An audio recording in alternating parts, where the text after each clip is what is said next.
Before we dive in, a viewer reached out with an idea to start a Discord as a positive space for people to connect and de-stress games together. You are all welcome to join, as I would love to get to know my viewers. You can find the invite link in the description. Enjoy episode 9. Last episode, KinTheRed continued down the road to Recipe for Disaster by completing Desert Treasure, among other requirements. This episode, I have one main goal: to complete Recipe for Disaster and obtain the Barrows Gloves. On day 1, though, I realized that I made a mistake. This marks the last quest requirement for completing each of the subquests in Recipe for Disaster.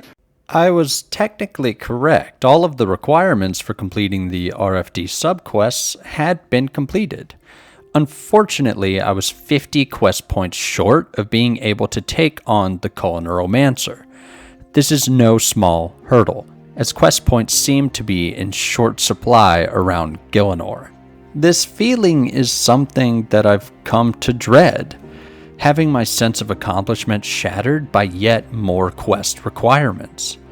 This time, however, it felt different. The realization felt less like a punch to the gut and more like a false summit. I simply had more to accomplish. I figure that it's past time for you all to see KinTheRed overcome an important milestone. I have work to do. Naturally, I started off by fletching while I watched the Dead Man Mode finals. Then I took a detour to Wintertodt, hoping for some burning pages, but getting nothing important. I did manage to get 70 firemaking and 50 fletching, which is some welcome experience. Surely now I was ready to start this quest point grind and see to it that the Colonoromancer is defeated once and for all. Not quite.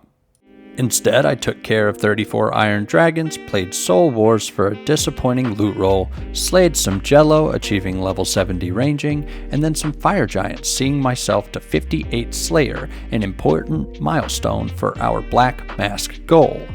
After such an exhibition, finally, I should be ready for my quest point push. Surely. I proceeded to stand here and cut some gems, clip some willow branches, and whack the Motherlode mine all the way to level 60 mining. There we go. That hit the spot. The mission, 175 quest points by the time I free our last dinner guest.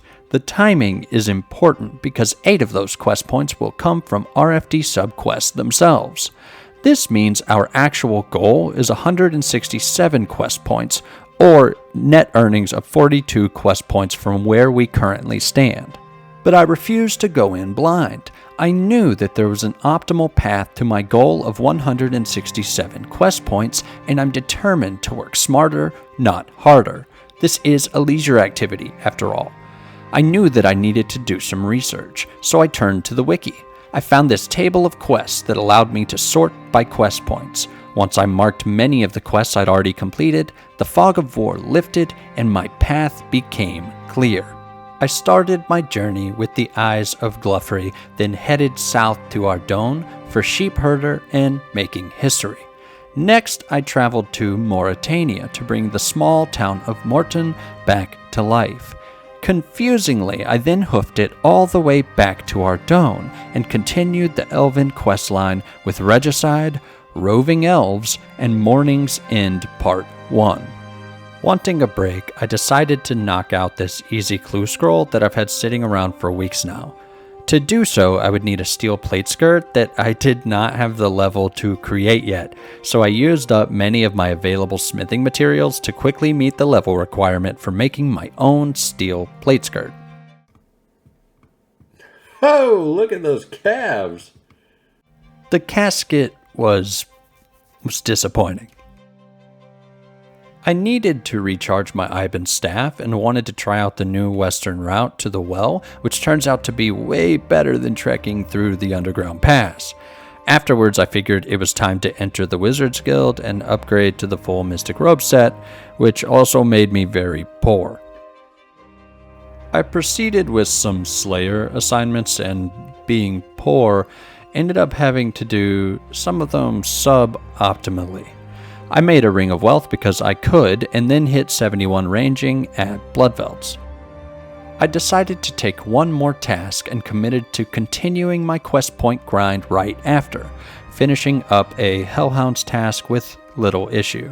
My plan for the remaining quest points was to knock out many of the quests I would need for later grinds, making quick work of Zogre Flesh Eaters and mediating the rum deal.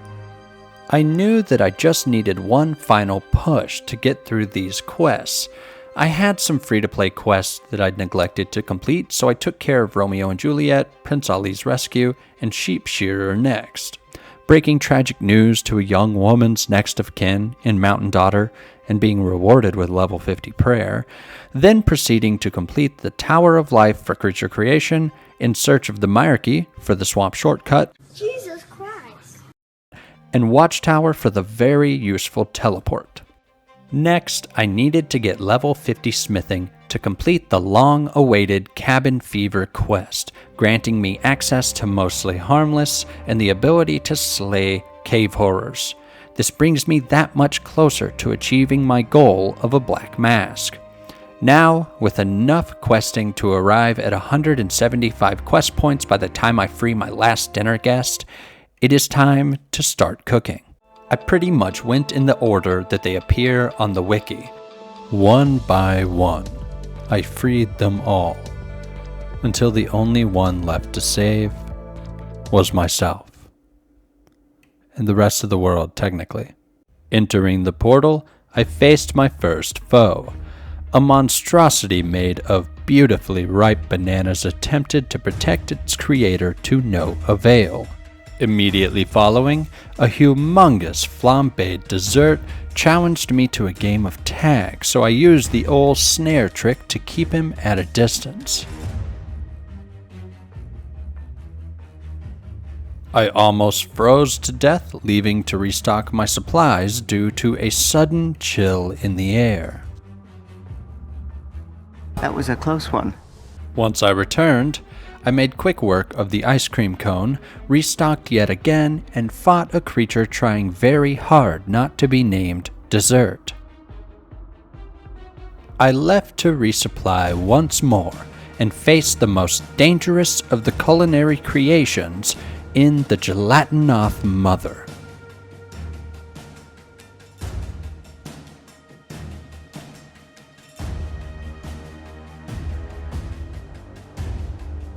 Finally, having defeated the last of the Culinaromancer's goons, I was free to face the man of the hour.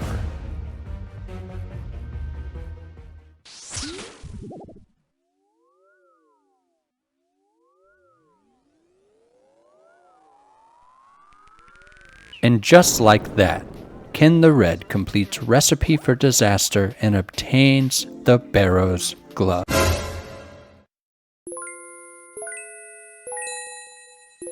And just like that, KinTheRed completes Recipe for Disaster and obtains the Barrows Gloves. Honestly, just looking at them right now on the player model, oh, it's a breath of fresh air. I'm so happy to have this completed, out of the way, and I am super excited to focus on some of the more interesting grinds with you guys.